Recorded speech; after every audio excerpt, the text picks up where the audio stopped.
आप देख रहे हैं न्यूज़ वर्ल्ड और आपके साथ मैं हूं मोहम्मद कमर खान। कहते हैं युवक हो युवती हो, हर किसी को अपने भविष्य की चिंता अक्सर सताती नजर आती है और इस भविष्य को लेकर कहीं ना कहीं उनके माता पिता भी चिंतित नजर आते हैं। खास करके युवाओं को लेकर बात करें, कहीं ना कहीं अपने सब्जेक्ट चयन को लेकर उनके अंदर कहीं ना कहीं भ्रम बना रहता है कि आखिर भविष्य में मैंने ये सब्जेक्ट ले लिया तो मैं उसमें सफल हो पाऊंगा या नहीं। अगर मेरी शादी हो रही है उस लड़की से सही तरीके से होती है, उसके गुण मिलने के बाद भी मैं सक्सेस रहूंगा लाइफ में या नहीं, या फिर मैंने अपने करियर के लिए मैथ्स सब्जेक्ट ले लिया या अन्य विषय चुन लिए, ये मेरे लिए सूटेबल है या नहीं। ऐसे कई सारे विषय हर एक युवा के मन में, हर एक माता पिता के मन में अक्सर देखने को मिलते हैं। लेकिन कहीं ना कहीं कहते हैं ना, जब सवाल है तो कहीं ना कहीं इसके जवाब भी छिपे होते हैं। और ज्योतिष विद्या जो है इसको लेकर यही कहा जाता है कि सिर्फ ये भविष्य दर्शन नहीं है, बल्कि इसको सही तरीके से अगर समझ लिया जाए तो ये आपके जीवन में कई सारी सुविधाएं लेकर आएगा। न सिर्फ सुविधाएं लाएगा बल्कि आपकी एक प्रसन्नता भरी जिंदगी भी आपको दे सकता है। और इन तमाम भ्रम और तमाम सवालों से सवालों के जवाब आज हम लेने जा रहे हैं। हमारे साथ स्टूडियो में मेहमान मौजूद हैं आचार्य शेखर पांडे जी, जो कि ज्योतिष आचार्य हैं। शेखर जी, आपका बहुत बहुत स्वागत है न्यूज़ वर्ल्ड में। बहुत बहुत धन्यवाद। शेखर जी, सबसे पहले यही जानना चाहेंगे कि ज्योतिष को लेकर कहीं ना कहीं अक्सर लोगों के मन में एक भ्रम बना रहता है कि क्योंकि ज्योतिष एक सुनने में तो आम वर्ड लगता है, लेकिन जिस तरह से ज्योतिष को लेकर जो सच्चाई, जो एक फैक्ट लोगों के मन में होना चाहिए, वो कहीं ना कहीं दूर होता दिखाई देता है और गलत सजेशन लेने के बाद लोग पछताते भी नजर आते हैं। तो सबसे पहले यही जानेंगे कि आखिर ज्योतिष है क्या। मैं इसमें आपके सवाल का जो उत्तर दूंगा जी। उसमें वैदिक कल्चर या वैदिक जो शास्त्र हैं उनके एक सेंटेंस से दूंगा। संस्कृत में एक सूक्ति है, खडशु वेदांगेशु ज्योतिषस्य स्थानम नेत्र तुल्यम मतमस्ति। इसका अर्थ है, छहों वेदांगों में, 4 हमारे वेद हैं और उसके 6 अंग हैं, छहों वेदांगों में ज्योतिष का स्थान नेत्र के समान है। अब मैं आपसे ये पूछता हूं कि हमारे शरीर में नेत्र क्या करते हैं? हमारे शरीर में नेत्र देखने का काम करते हैं। Am I right or wrong? या अब यहां आप समझिए कि ज्योतिष भी यदि वो नेत्र के समान है, बोला गया है, तो ज्योतिष के माध्यम से आपको अपने भविष्य को, संभावनाओं को देखने की सामर्थ्य पैदा होती है। तो ज्योतिष को जिस तरीके से प्रस्तुत किया गया है वो एक आडंबर के साथ प्रस्तुति है और इसमें गलती हमारी नहीं है। It is just because of कि हमारा रिसर्च एंड डेवलपमेंट उस क्षेत्र में नहीं हो रहा है। 7000 साल के हमारे एविडेंस हैं। जब गैलीलियो नहीं पैदा हुए थे उसके पहले से हमारे यहाँ नवग्रहों की पूजन हो रही है। लेकिन ये जो आम आदमी है, आम समाज है, उस तक इस तरह की चर्चाएं इसलिए नहीं पहुंचाई जाती कि जो हमारे आक्रमणकारी आए वो आपकी सबसे पहले संस्कृति को नष्ट भ्रष्ट करते हैं ताकि आपका वजूद वही खत्म हो जाए। अब लेकिन जो जमाना है वो कम्युनिकेशन का जमाना है, चीज़ें बाहर आ रही हैं, तो बहुत अच्छे तरीके से आप देखेंगे कि बहुत पुरानी जो वो हैं आपके स्मृतियां हैं, जो लेख हैं, जो एविडेंसेस हैं, वो भी बाहर आ रहे हैं। अब रिक्वायरमेंट क्या है इसमें? रिक्वायरमेंट है रिसर्च एंड डेवलपमेंट की। कि एक छोटा सा आपको एग्जांपल देता हूँ, बहुत चर्चा का विषय होता है कि मंगली आदमी की शादी मंगली से होनी चाहिए, ये आपने सुना होगा। लेकिन वो क्यों होनी चाहिए, उसके रिपरकेशन क्या है, क्या रीज़न होता है नहीं होने से, उसके क्या हालात बनेंगे, ये चीज़ जो है वो रिसर्च का विषय है कि आखिर वो क्यों हो रहा है।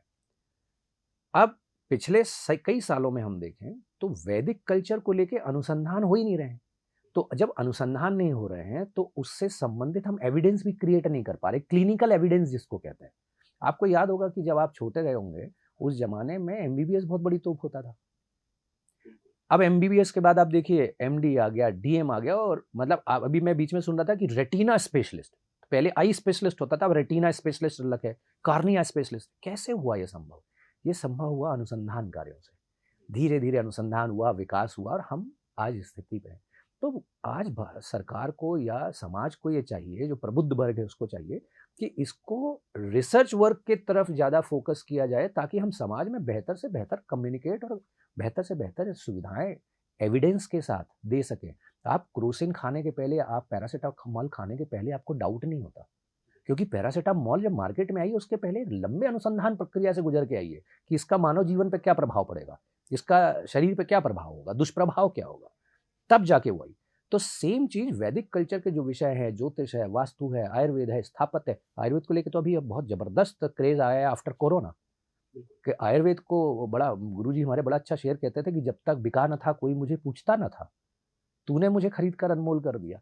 तो कोरोना की जो क्राइसिस आई, उस क्राइसिस में आप देखिए कि जो हाशिए पे डला विषय था आयुर्वेद, जिसको लोग कहते थे कि अरे बेकार का है, आज विश्व स्तर पे उस पर चर्चाएं चल रही है, विश्व स्तर पे उसकी एक्सेप्टेंस हो गई। तो अन्य विषयों के लिए भी ये रिक्वायरमेंट है। तो ज्योतिष बेसिकली आंख का काम करता है। आपको आगे दिख रहा है, यदि आप आंख बंद करके चलेंगे तो कैसा होगा, और आंख खोल के चलेंगे तो कैसा होगा। बिल्कुल, बहुत ही खूबसूरत बात आपने यहाँ पर कही है कि बिल्कुल इस ज्योतिष को समझना होगा, क्योंकि टेक्नोलॉजी के साथ साथ कहीं ना कहीं हमारी लाइफ ही परिवर्तित होती दिखाई देती है। ज्योतिष अगर पिछले ज़माने के हिसाब से देख लिया जाए तो कहीं ना कहीं सिर्फ भविष्य गणना या जीवन दर्शन या फिर भविष्य दर्शन के तौर पर इसको आंका जाता था। लेकिन जिस तरह से जो आपने भी जिक्र किया, रिसर्च हुआ, अनुसंधान हुआ, तो जाहिर सी बात है हर एक चीज़ बदल कर सामने आ रही है। लेकिन ज्योतिष को लेकर अगर आज की परिवेश में देखा जाए तो कितना बदलाव देखने को मिल रहा है, खास करके टेक्नोलॉजी के इस्तेमाल के साथ साथ। देखिए, एक जमाना था कि ज्योतिष में एक छोटा सा स्थान कहलाता है, उसको लग्न कहते हैं। लग्न साधन मतलब कि पहला नंबर निकालना है, उस नंबर के बाद आपको बाकी चक्र में नंबर भरने होते हैं। इसको निकालने में 2 से ढाई घंटे लग जाते थे। आज जब आपका सॉफ्टवेयर आ गए, उसमें आपने डाला और विद इन अ सेकेंड आपको 30 और 40 सेकेंड जितनी आपकी स्पीड है उस हिसाब से आपको वो कैलकुलेशन मिल गए। तो आप देखिए समय बचा। दूसरा, ह्यूमन एरर बच गया। आप हाथ से यदि गणित कर रहे हैं तो कहीं एक नंबर आपने गलत किया तो उसके इम्पैक्ट आपको लास्ट तक देखने में मिलेंगे। लेकिन चूंकि वो सॉफ्टवेयर बेस्ड है, वो सिस्टम ड्रिवन है, तो ऐसी स्थिति पे वो गणनाओं में दिक्कत नहीं आ रही। परेशानी क्या आती है, गणित तो आपने कर लिया लेकिन उसका प्रेडिक्शन कैसे कर रहा है आदमी। ये ज्योतिषी और जो अन्य ज्योतिषी पे डिपेंड करता है कि उसके व्यक्तिगत अनुभव और उसका व्यक्तिगत इंस्टीट्यूशनल नॉलेज और एप्टीट्यूड और एटीट्यूड कैसा है। अब इसका प्रमाण समझिए। एक आप लिपिड प्रोफाइल अपना जो प्रोफाइल है, आपका मेडिकल जो रिपोर्ट है, वो लेके जाइए एक डॉक्टर के पास। वो पूरा देखेगा और सारे 4 डॉक्टर को जब आप दिखाएंगे तो लगभग मैक्सिमम चीज़ें कॉमन मिलेंगी, मगर उपचार कई बार आप देखिएगा अलग मिलेगा। किसी डॉक्टर ने कहा है कि आप ये करिए और किसी डॉक्टर ने कहा ये करिए, लेकिन दवाइयाँ लगभग एक सी मिलेंगी। लाइन ऑफ एक्शन या जो आपकी लाइफ ऑफ एक्शन है, वो शायद वो बदलाव कराए, तो वो बदलाव उसके व्यक्तिगत अनुभवों के आधार पे है। दवाइयाँ उसके इंस्टीट्यूशनल जो उसका एप्टीट्यूड है, उसके कारण है। किसी भी बुखार में आप जाइए तो डॉक्टर मैक्सिमम आपको पैरासिटामोल लिखेगा, चाहे फॉर्मूला सेम है, दवाइयाँ अलग-अलग होंगी। अब ये ऐसा क्यों हो रहा है? ऐसा इसलिए हो रहा है क्योंकि उन्होंने एक ही बुक से पढ़ाई की है। उनकी ब्लू बुक एक ही है। अब ज्योतिष के पास आप जाइए, एक ज्योतिषी के पास ज्योतिष के बारे में जानने के लिए, अपने जीवन को जानने के लिए। तो चूँकि ये अभी तक जो उनके जो एप्टीट्यूड हैं वो डिफरेंट है। मतलब किसी ने व्यक्तिगत किसी गुरु से सीखा, किसी ने शौकिया शुरू कर दिया। आपने आज तक कभी सुना है कि शौकिया डॉक्टरी करता हूँ मैं? प्रोफेशनल है वो, उसने अपना जीवन समर्पित किया है। उसने कठिन तपस्या के बाद, उस साधना के बाद उस विषय के बारे में बोलने का अधिकार रखा है। एक अधिवक्ता है, एक लॉयर है, वो भी अब बोलने के कोर्ट में बोलने के पहले उसने अपना एप्टीट्यूड मेंटेन किया है, तब जाके वो वहाँ खड़ा हो पाया है। तो मुझे ऐसा लगता है कि इस विषय के लिए भी अभी रिक्वायरमेंट है कि एक वैदिक विकास बोर्ड, वैदिक विद्या बोर्ड की स्थापना होनी चाहिए, जिसमें कि इन विषयों को जो डिलीवर कर रहे हैं समाज में, उनको भी उससे गुजरना पड़े, उस प्रक्रिया से गुजरना पड़े, तो ये समाज में बहुत बेहतर रिजल्ट देगा। बिल्कुल, और रिज़ल्ट की जब आपने बात कही तो सबसे ज़्यादा चिंता यही होती है कि भविष्य में हमारा रिज़ल्ट क्या है। क्योंकि चाहे वो एग्ज़ाम्स हो, सब्जेक्ट को चयन करने को लेकर बात कर ली जाए कि आखिर भविष्य में मेरा रिज़ल्ट क्या रहना है, मेरा भविष्य कैसा होगा, कि इसको लेकर किस तरह के विषय मैं अपने लाइफ में चुनूँ। और एक जो सबसे बड़ा प्रश्न, आदमी भले ही सेटल हो जाए, एक अच्छा जॉब, एक अच्छा बिजनेस भी करता रहे, तो जब सवाल आता है शादी को लेकर, तो कहीं ना कहीं कई सारे भ्रम भी निकल कर सामने आते हैं, चाहे लड़की को लेकर बात कर लें, चाहे लड़के को लेकर बात करें। तो ऐसे में अगर ज्योतिष की मदद ली जाए तो क्या लगता है किस तरह के फैक्टर सामने आ सकते हैं, और अगर कोई बात सामने आती है या फिर किसी तरह का कोई एक बड़ा प्रश्न उनकी लाइफ में आता है तो उसके समाधान को लेकर किस तरह इसको आंका जा सकता है? आज का जो युग है वो युग विज्ञान का युग है। विज्ञान जो है वो मस्तिष्क में आता है, और जो पराविज्ञान है वो आत्मा का विषय है। तो जो लोगों को समझ में आए वो अपन उस तरह से चर्चा को उसको अपना आगे बढ़ाते हैं।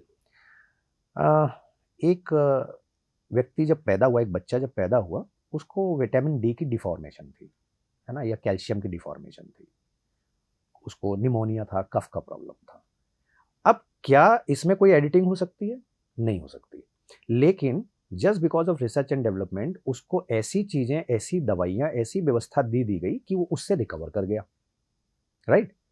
अब सेम चीज है कि आपका जब आप पैदा होते हैं उस समय जो ग्रहयोग हैं, जो प्लैनेटरी पोजीशन है, उसके जो इफेक्ट हैं वो आप पे आएंगे ही, और वो आजीवन रहेंगे। ऐसी स्थिति में उससे संबंधित रेमेडी अगिल, जैसे उन्होंने दवाइयां दी तो यहाँ भी दवाइयां हैं, तो ज्योतिष में तीन मान्यताएं हैं, परंपराएं हैं। एक है मंत्रोपचार, मंत्रों के माध्यम से उपचार। तो मंत्र क्या है? मंत्र मीन्स फ्रीक्वेंसी, साउंड वेव्स और वेलोसिटी के माध्यम से आप एक फ्रीक्वेंसी क्रिएट करते हो जिससे वो आपके शरीर पे उसके प्रभाव जाते हैं। दूसरा है मंत्रोपचार के बाद औषधि उपचार। औषधि उपचार का मतलब है कि आप मान लीजिए पुखराज धारण नहीं कर सकते हैं, तो उन्होंने कहा कि केले की जड़ आप धारण कर लो। उसमें भी वही वो है, लेकिन उसकी सेल्फ लाइफ कम है, तो आपको हर साल आपको वो बार बार प्रक्रिया करनी पड़ेगी। तीसरा आता है मणि उपचार, जिसको आप रत्नोपचार के मान से सुनते हैं और काफ़ी आजकल चर्चा का विषय है, लोग उसको अडॉप्ट भी कर रहे हैं। तो ये 3 रेमेडीज के साथ आप किसी व्यक्ति में वो चेंजेस कर सकते हो जो उसमें कमी है। मतलब दाल में यदि नमक कम है तो आप चाहे भोपाल में खाइए, चाहे इंदौर में खाइए, चाहे इटली में खाइए, चाहे इस्तांबुल में खाइए, दाल में नमक कम है। तो जगह बदलना उसका विकल्प नहीं है, इंतजार उसका विकल्प नहीं है। उसका विकल्प है कि आप अपनी डाइनिंग टेबल से नमक उठाइए, उसमें डालिए और उसको मैनेज कर लीजिए। तो ऐसे ही ज्योतिष भी है कि यदि हमारे जीवन में किसी ग्रह का प्रभाव कमजोर हुआ है उस समय जब हमारा बर्थ था, और उस ग्रह का प्रभाव हमारे जीवन के लिए जरूरी है, तो हमने उससे संबंधित मंत्रोपचार, औषधि उपचार और मणि उपचार आपको प्रोवाइड कर दिए। बिल्कुल, जिस तरह से आपने उदाहरण दिया एक दाल का, कि दाल में अगर नमक कम है तो उसके लिए जगहें ना बदली जाएं, बल्कि उसका सॉल्यूशन निकाला जाए कि आखिर नमक कम है तो है क्यों, अगर नमक पास में तो उठा के लगा लिया जाए। लेकिन जिस तरह से शेखर जी, एक सवाल ये भी निकल कर सामने आता है कि अब किसी बच्चे ने अपने करियर के लिए लेना उसको कोई दूसरा सब्जेक्ट था, लेकिन मैथ्स चुन लिया और शादी हो गई, हालांकि किसी और लड़की से शादी करना चाहता था या किसी और लड़के से शादी करना चाहता था। अब ये सारे कदम तो उठा लिए गए, तो नहीं लगता कि ज्योतिष में ऐसा कोई उपचार, जिस तरह से आपने भी 3 उपचार की बात कही है कि पत्नी बदल दो, पति बदल दो, ऐसा तो शायद पॉसिबल किसी की लाइफ में नहीं है। तो इसके लिए क्या कुछ पद्धति अपनाई जा सकती है या कोई ऐसा उपचार ज्योतिष के मुताबिक कि जिसका हल निकाला जा सके और जीवन जो है सटीक तरीके से जिया जा सके? मैं थोड़ा सा व्यंग्यात्मक बिल्कुल बिल्कुल है जी। नॉर्मली जब दो दल मिलकर सरकार बनाते हैं तो उनके बीच में एक मिनिमम कॉमन प्रोग्राम बनता है। वैसे ही जब 2 व्यक्ति जो कि पति पत्नी के तौर पे अपना जीवन प्रारंभ करते हैं तो उनके बीच में कुछ मिनिमम कॉमन प्रोग्राम होने चाहिए। वो मिनिमम कॉमन प्रोग्राम का मतलब है कि हम आपस में कुछ शर्तें रखते हैं। तो यदि हम वैदिक परंपरा में बात करें तो जब हमारे यहाँ शादी होती है तो उसमें 7-5 वचन होते हैं कि इस शर्त, ये मेरी शर्त है कि आप ऐसा नहीं करोगे, आप ऐसा नहीं करोगे, और वो पंडित जी कराते समय वो 7-5 वचन पढ़ते हैं। वो वचन है क्या? बेसिकली वो वही मिनिमम कॉमन प्रोग्राम है जिससे आपका जीवन बेहतर हो सकता है, और जब भी वो वचन टूटेंगे तो आपको परेशानी आएगी। अब इसको ले लीजिए, ज्योतिष के साथ अपन जोड़ते हैं। एक पति जो है वो गर्म दल का है और पत्नी जो है वो नरम दल की है। तो अगेन साइंस का सिद्धांत है कि माइनस और प्लस में ही बॉन्ड बनेगा। 2 गर्म आदमी झगड़ा करेंगे, 2 ठंडे आदमी जो है वो नीरस हो जाएंगे। अब ये दोनों आपस में कॉम्प्लीमेंट तो कर रहे हैं। अंग्रेजी में एक बड़ा अच्छा वर्ड है शादीशुदा जीवन के लिए, पति पत्नी के लिए, that is called better half, है ना। वाइफ और हस्बैंड नहीं, बेटर हाफ। बेटर हाफ का मतलब होता है कि मेरे जीवन को जो अधूरापन है वो ये पूरा करती हैं, और इनके जीवन को जो अधूरापन है वो मैं पूरा करता हूँ। तो आप देखिए कितनी खूबसूरत है कि अधूरापन भी है लेकिन 2 अधूरे मिलकर एक पूरा हो रहा है। तो जीवन एक्चुअली यही है। अभी हुआ क्या है कि हम जो नियंत्रण करने की जो एक मानसिकता हो गई है व्यक्ति की, हम लगातार चाहते हैं कि हमसे जुड़ा व्यक्ति परिवर्तित हो जाए, वो मेरी तरह हो जाए। आपको मैं आश्चर्य से बताऊंगा कि आपको भी आश्चर्य होगा, मैं दूसरा शेखर पांडे बर्दाश्त नहीं कर सकता। मैं जानता हूं मेरे अंदर कितनी कमियां हैं। ऐसे ही आप अपनी तरह का कोई व्यक्ति अपने साथ बर्दाश्त नहीं कर सकते। आप कॉम्प्लीमेंट करना चाहते हो अपने लाइफ को, तो आप कैसा लोगे? बेटर हाफ, मतलब जो मेरी कमी को पूरा कर दे। अब ज्योतिष में क्या होता है कि हम कैसे करते हैं, इसमें काउंसलिंग भी आती है, समझाना भी होता है। ये एक बहुत इंपॉर्टेंट मैटर है कि पहले अपने व्यक्तित्व को समझो, पहले अपने आप को जानो, और उस हिसाब से फिर आप एसोसिएशन में जाओ। एक व्यक्ति जो है वो सुबह 5 बजे, 5:30 बजे सूर्योदय के पहले उठ के पूजा करता है। अब उसको विवाह के पहले ये बात करनी चाहिए अपनी होने वाली पत्नी से कि भाई मैं सुबह 5 से 5:30 बजे उठता हूँ और शंख बजाता हूँ, घंटी बजाता हूँ, या मैं पूजन करता हूँ, तो आपको इससे कोई असुविधा तो नहीं, मतलब आपकी लाइफस्टाइल में ये एक्सेप्टेड है या नहीं है? तो हम क्या कर रहे हैं कि हम अपनी जो रिलेशनशिप में जो ट्रांसपेरेंसी चाहिए वो हम नहीं लाते, और जब वो चीजें बाद में उद्घाटित होती है तो आदमी को लगता है मेरा तो जीवन तबाह हो गया। तो यहाँ पे ज्योतिष क्या कर रहा है कि हम जब शादी करने जा रहे हैं और हम अपनी कंपैटिबिलिटी चेक करा रहे हैं एस्ट्रोलॉजिकल, तो एस्ट्रोलॉजी से एक व्यक्ति के आत्मा का, उसके मन का, उसकी डिजायर्स का, उसकी सोच का एक खाका खिंच जाता है, दूसरा खाका लड़की का खिंच गया। अब आपने उस खाके के आधार पे ये देख लिया कि इनकी कंपैटिबिलिटी 60, 65, 70% भी बन रही है, तो ये लोग जीवन बेहतर जी लेंगे। बहुत किस्मत वाले लोग होते हैं कि इनको ऐसी कंपैटिबिलिटी मिल जाएगी वो 90 प्लस चलेगी। तो अब वो कंपैटिबिलिटी देखें कैसे, तो उसका एस्ट्रोलॉजिकल एक पैरामीटर होता है कि इनकी ये कमियां हैं, इनके अंदर ये स्ट्रेंथ है, इनकी ये वीकनेस है। तो इन स्ट्रेंथ और वीकनेस के साथ आप लोग आपस में जुड़ पाओगे क्या? क्योंकि प्राय तौर पे कोई व्यक्ति अपनी कमियों पे बात नहीं करना चाहता। किसी को नहीं पता कि पेट में अपेंडिक्स हो रहा है, लेकिन डॉक्टर को पता है कि वो दर्द का कारण अपेंडिक्स है और वही उसका समाधान कर सकता है। तो वैसे ही ज्योतिष है कि ज्योतिष में आपकी जब कुंडली सामने आती है तो दोनों की कमियां अच्छाइयां दोनों सामने आ जाती हैं, और उनको जब आप वो करते हो, कंपेटिबिलिटी चेक करते हो और आप सामने वाले से बात करते हो विद काउंसलिंग का पूरा वो सेशन है एक प्रकार का, कि क्या ऐसी स्थिति में ऐसी पत्नी या ऐसी लड़की के साथ आप जीवन जीने के लिए तैयार हैं, क्या ऐसे लड़के के साथ आप जीवन जी पाएंगे। तो यहाँ रिक्वायरमेंट काउंसलिंग की है। अब मान लीजिए शादी भी हो गई है, अब हो गई वो तो घटना है, इतिहास में जाके कोई एडिटिंग नहीं होती या उल्टे फेरे नहीं पड़ते कि भाई इसको खत्म करो। तो जो डिवोर्स केस बढ़ रहे हैं आप देखिए, जो पेशेंस लेवल कम हो रहा है, ये उसका परिणाम है, क्योंकि हम बदलाव चाहते ही नहीं। हम अपने में बदलाव नहीं चाहते, हम सामने वाले में बदलाव चाहते हैं। और गजब की बात है कि आपका अपनी प्रकृति पे तो नियंत्रण है, दूसरे की प्रकृति पे नियंत्रण नहीं है। यदि मुझे ये पता लग जाए कि मेरे किसी एक्ट से आप दुखी होते हैं और मैं यदि आपको प्रेम करता हूँ, आप मेरी लाइकिंग के हैं, आप मेरे प्रिय व्यक्ति हैं, तो मैं हर बार ये ध्यान रखूंगा कि आपके सामने ऐसा कोई काम ना हो जिससे आपको दुख पहुंचे।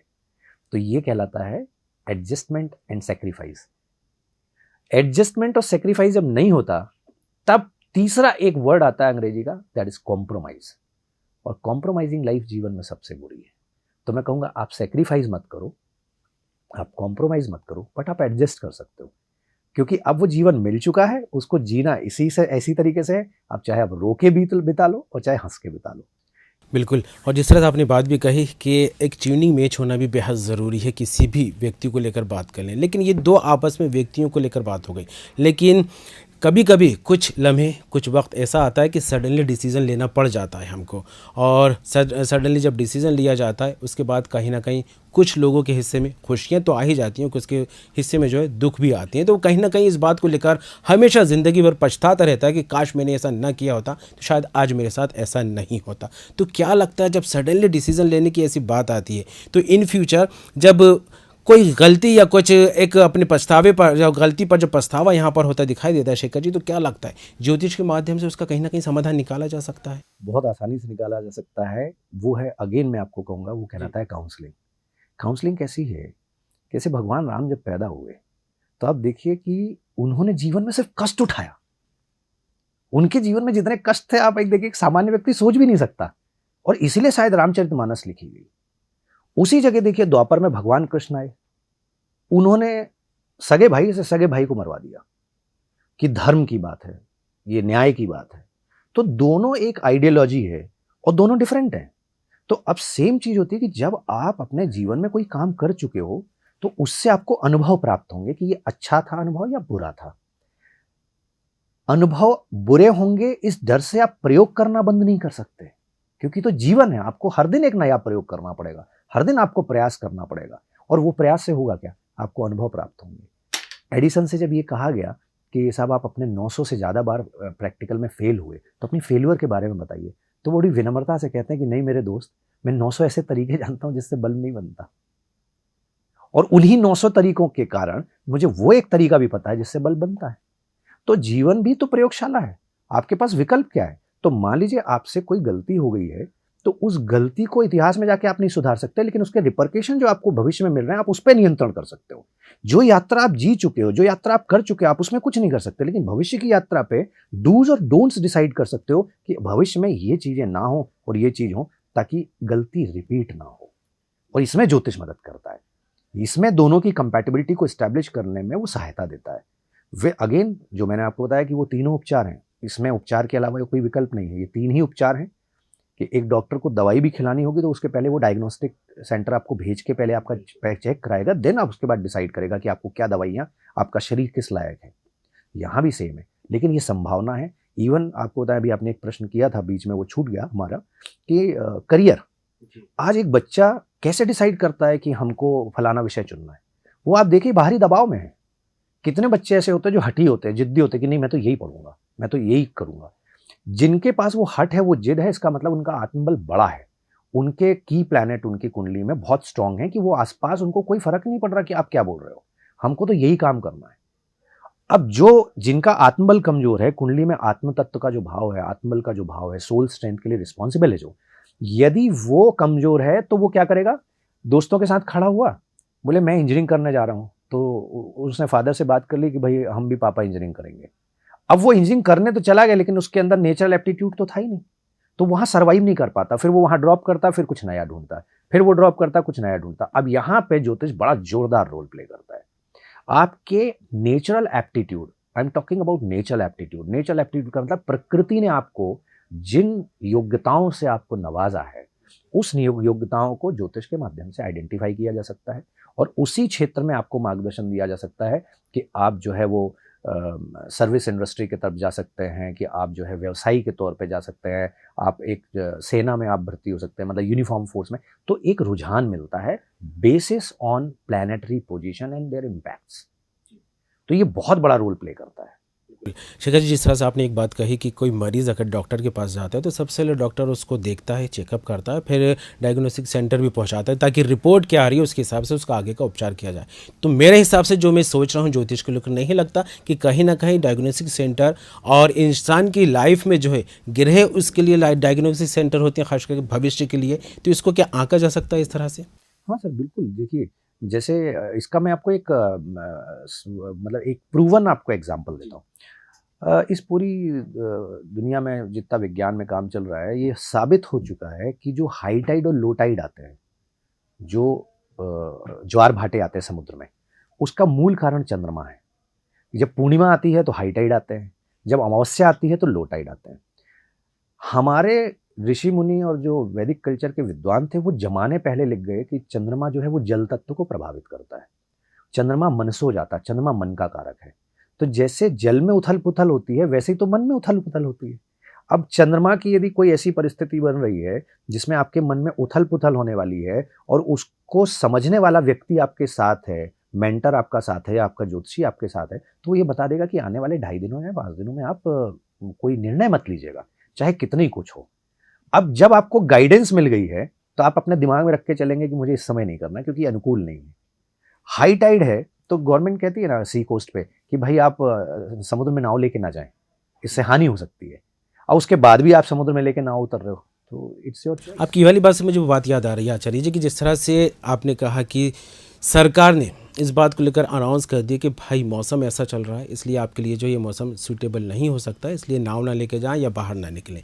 लेकिन ज्योतिष के मुताबिक अगर देखा जाए, क्योंकि कई सारे ज्योतिष आचार्य वो यही कहते नज़र आते हैं, आपके जो कैलकुलेशन किया गया उसके मुताबिक कहीं ना कहीं आपकी लाइफ में या आपके भाग्य में एक्सीडेंट होना लिखा है, या यूँ कहा जाए कि कहीं ना कहीं धारदार हथियार से चोट होना भी लिखा है। तो इसको लेकर कहीं ना कहीं एक भ्रम या एक डर सा इंसान के दिल में बैठ जाता है। तो उसको कैसा देखा जाए? आपके चैनल के माध्यम से मैं बहुत महत्वपूर्ण बात बताना चाहूँगा इस प्रश्न पे। जीवन में हर ऐसे व्यक्ति से आप दूर हो जाइए जो आपको भयग्रस्त करता है। सचिव, वैद्य और गुरु।